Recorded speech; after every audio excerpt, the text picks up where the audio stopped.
Hi everybody. I was just checking out this piece of quartz I found on my last rock hounding adventure, but alas, no free gold here. You're not familiar with the term free gold?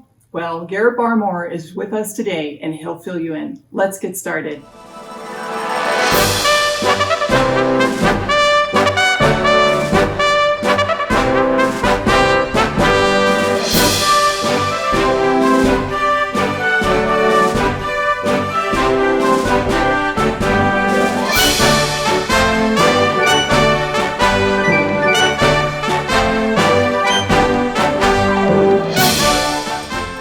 Welcome, and thanks for joining us. We're excited to have you with us today, and we're also excited to welcome Garrett Barmore to today's episode.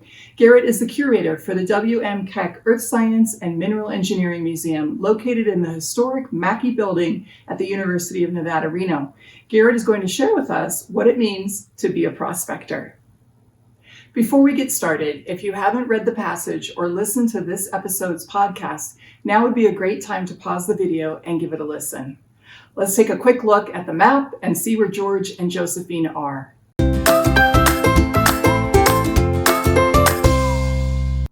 In today's episode, the date is June 1st, 1914, and George and Josephine are in Amargosa, Nevada. Amargosa is a small town about 88 miles northwest of Las Vegas. The town was named for the Amargosa River and is flanked to the west by the Funeral Range Mountains, which crest in nearby Death Valley. As George and Josephine explore Amargosa, you'll read about them discussing gold and mining. So in our vocabulary this week, we'll be covering some mining terms to help you understand what George and Josephine are writing about. Let's jump in.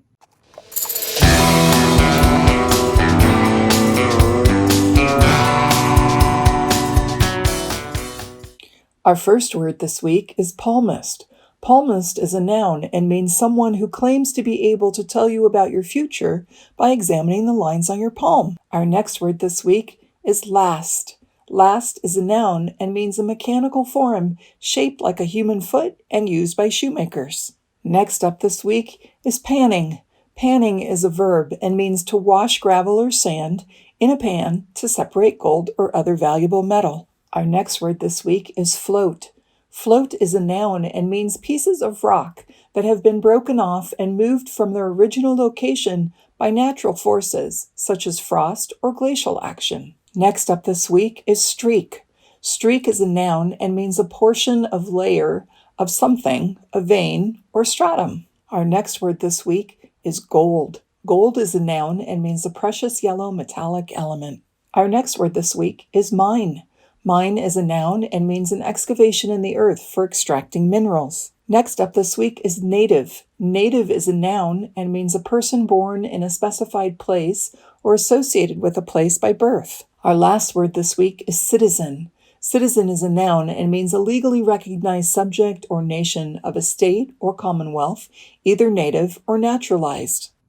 Great job working through the vocabulary. Some of those mining terms might not be making complete sense yet, but joining us now is Garrett Barmore, curator of the W.M. Keck Museum, and he does a terrific job of explaining the terms along with what it means to be a prospector. Let's join Garrett now.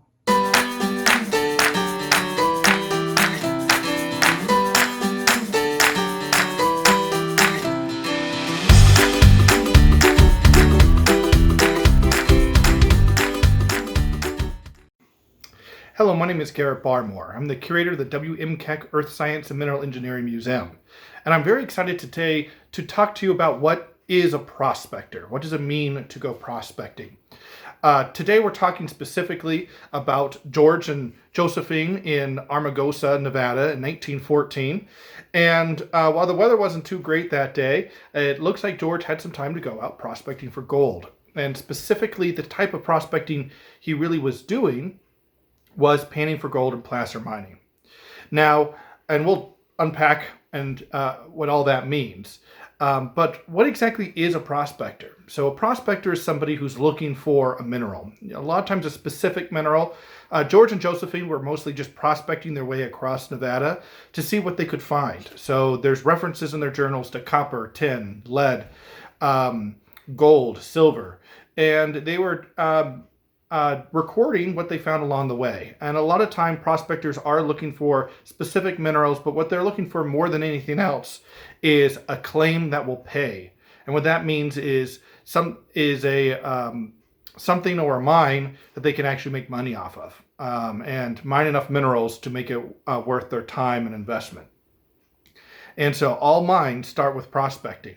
Prospecting is still done today, but it's now fairly high tech, involving satellites and drones. And but in 1914, they would have been relying heavily on panning for gold, and also just their own knowledge about geology and mineralogy and what they saw on the land.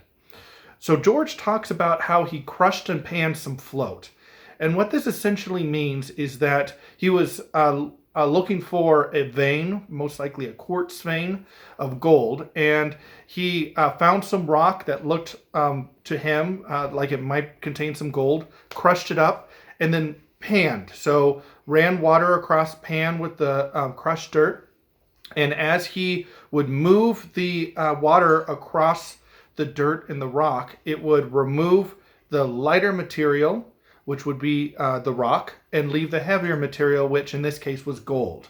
And float is a type of gold, also known as flour gold. Flour gold is an older term that you hear a lot of times when reading about placer mining around in California during the gold rush of 1849. But float or flour gold is gold that is so light, it's powdery like flour, and it actually floats to the surface. So what George was attempting to do was to follow this float with the idea of there being a vein of gold still in the rock in another location, and that as erosion happens, the gold is eroded out. And so in theory, you can actually follow this erosion. When you get more gold, you keep on crushing and panning until you get closer and closer until you can find the vein. It's not clear if he ever did find that vein, but one thing he did find was something referred to as free gold. And free gold is gold that you can see in the rock. So it is like a gold nugget would be considered free gold. So it's a large quantity of gold that you can actually see in the rock, and it's kind of independent of the rock. So as he crushed it up, it sounds like he got some flour gold and also some larger chunks. So he found a pretty good sample by the looks of it. Now, we all know about panning for gold, and we know about going underground, and those are the two main different types of mining. Of course, one is placer mining, as we talked about, and the other one is lode mining, which means that you're going underground and removing the gold from its source, from where it formed.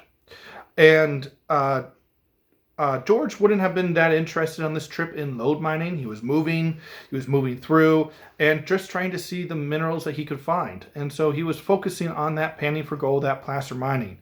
And there is some discussion later on about buying and selling some claims, but it seemed like he was more interested in the mineralogy and the geology of what he found, more than trying to find a paying claim or a mine that will make him some money.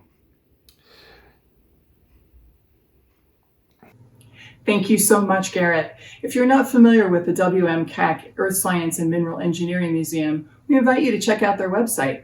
The W.M. Keck Museum is home to an incredible collection of minerals, ores, fossils, photos, and mining-related relics. Check it out. That's it for this week. Don't forget to check out the worksheets and extra resources that you'll find at both the Washoe County Libraries and University Libraries 1,000-mile project websites. And remember, you can explore the complete diaries via the Special Collections and University Archives Digital Collections website. Garrett will be joining us again next week to talk about minerals and rocks. We'll see you then.